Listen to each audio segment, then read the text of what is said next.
It's a difficult thing for a city to be sued by the Department of Justice and to be told that your police department is systematically failing to serve the people of the state or the city.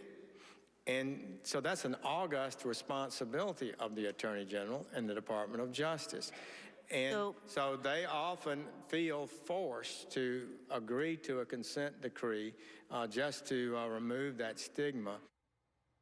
Senator Jeff Sessions, the person who's likely to become our next Attorney General, is striking a very different tone from our current Attorney General, Loretta Lynch, who on Thursday announced a consent decree with the city of Baltimore. The Baltimore Police Department had engaged in a pattern or practice of conduct that violated the Constitution and federal law. And this conduct had eroded trust, and it had deprived the people of Baltimore of the rights and the protections guaranteed to every American. Joining me now is Baltimore Mayor Catherine Pugh, and with me here in Washington is Christian Clark, President and Executive Director of the Lawyers Committee for Civil Rights Under Law. Let me go to you first, Madam Mayor. Senator Sessions says people, cities sign these decrees because they don't want to be sued by the Justice Department, as if he is in some ways questioning whether the things that are in these decrees are necessary and warranted.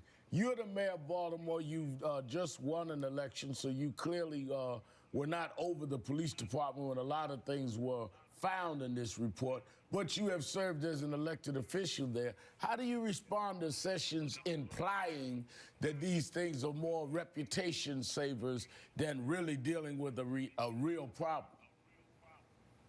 Well, let me just say that we are under the consent decree. There are people in our city, along with the police department, and advocates who believe that this is absolutely the right thing to do. And I can tell you, having gone through this process with the Department of Justice, that we also believe that it is the right thing to do. This is not just an agreement for the police department. This is an agreement that gets the police department working with the community and the community understanding its role as it continues to work with the police department. I'm not as concerned about what Mr. Sessions expressed, except for the fact that he did say that, you know, these things would be enforced. So I think that what we want to do as we continue to move forward is look at the various points that have been made. We're looking forward to the appointment of a monitor so that we can continue to do some of the things that we've been doing. And I think oftentimes when you go through these negotiations, and this was the important factor for us, is that we recognize many of the things that we are already doing. I think everybody understood what happened, why this consent decree came about after the Freddie Gray situation. You know, there was tension on both sides. And so what we want to make sure that happens is that we build a relationship with the police department and the community that results in better policing and better cooperation with the community.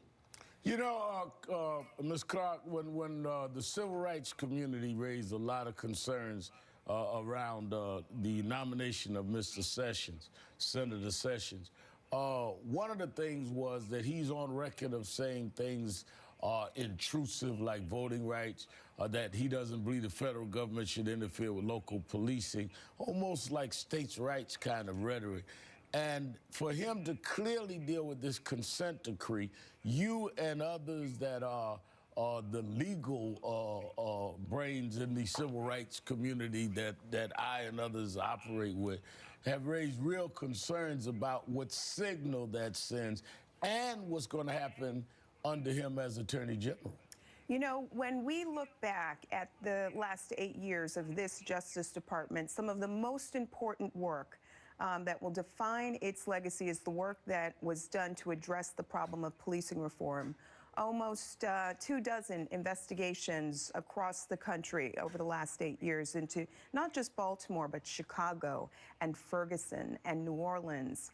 And there are now about 20 consent decrees in place, like the one in Baltimore, that are helping put broken police departments on a path to reform. And this is long work. I mean, Baltimore is just embarking down this road. The ink's on the paper, but the hard work lies ahead to make sure that we bring about a culture change throughout the police department that results in better policing practices that respect people's constitutional rights. I'm deeply concerned about Jeff Sessions, who has clearly expressed opposition to the use of consent decrees and has advanced a lot of this states' rights rhetoric, as you note. It does not appear, nor is there any reason to believe that he will put policing reform front and center in the way that this Justice Department has.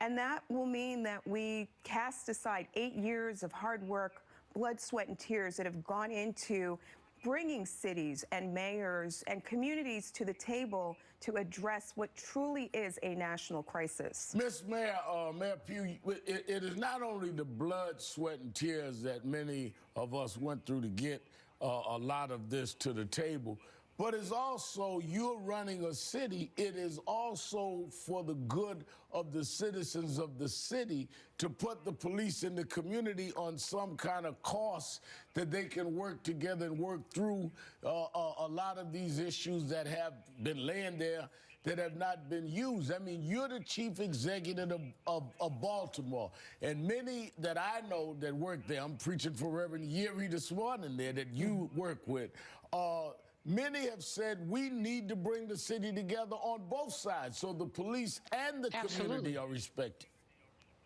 Absolutely, and I think, you know, as one who has served as a state senator who also chaired criminal justice reform in the state of Maryland, we recognize many of the problems that the city was facing. So for me to come in as the mayor, already recognizing some of the problems that we were facing, and also having put some of those reforms in place, I recognize what the advocates were talking about. I also recognize what the police department concerns were, and what the community in general was concerned about. And so we're going to put all of that together. We believe in this consent decree.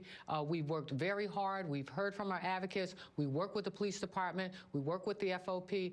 We will implement this consent decree because we know that it is in the best interest of our city that the police department and the community are working together so that we can resolve many of the issues that we face in our community. I mean, this particular consent decree not only looks at, you know, the police department, but it also looks at how we engage our community. How do we make sure that we have a civilian review board that is really strong? How do we make sure that technology is in place so that our police department can do their jobs? But at the same time, how do we provide the oversight and the training that is needed for our police department? And all of those things we in Baltimore believe in and will continue to move forward with this consent decree. We're looking forward to getting our monitor appointed, and we're looking forward to all of the reforms that will take place under this consent decree.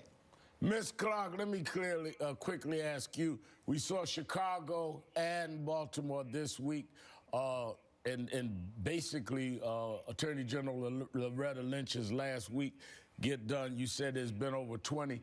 Is this an important thing for Americans to hope that Senator Sessions, if he's confirmed, does not turn back the clock on trying to bring police and communities together with situations like the consent decrees? Absolutely. This work goes to the heart of our democracy.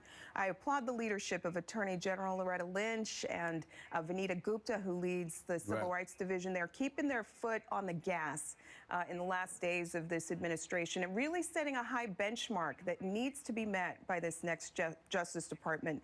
This is work that is truly helping to move our nation forward. When we think about the last several years in our country, some of the most bitter moments of racial tension and anxiety on the ground has been the result of these police shootings that are now exposed on cameras. We're watching this live, and they are putting the nation on a path to reform and helping put in place models that can be used by other police departments around the country. Important work that needs to be continued by whoever is confirmed as our next Attorney General. And it's beyond party. It's about what's good for the nation and fair for the citizens. That's right. And fair for law enforcement. Thank you, Mayor Catherine Pugh and Kristen Clark. Thank you both. Coming up, Senate leaders finally announced they will look into ties between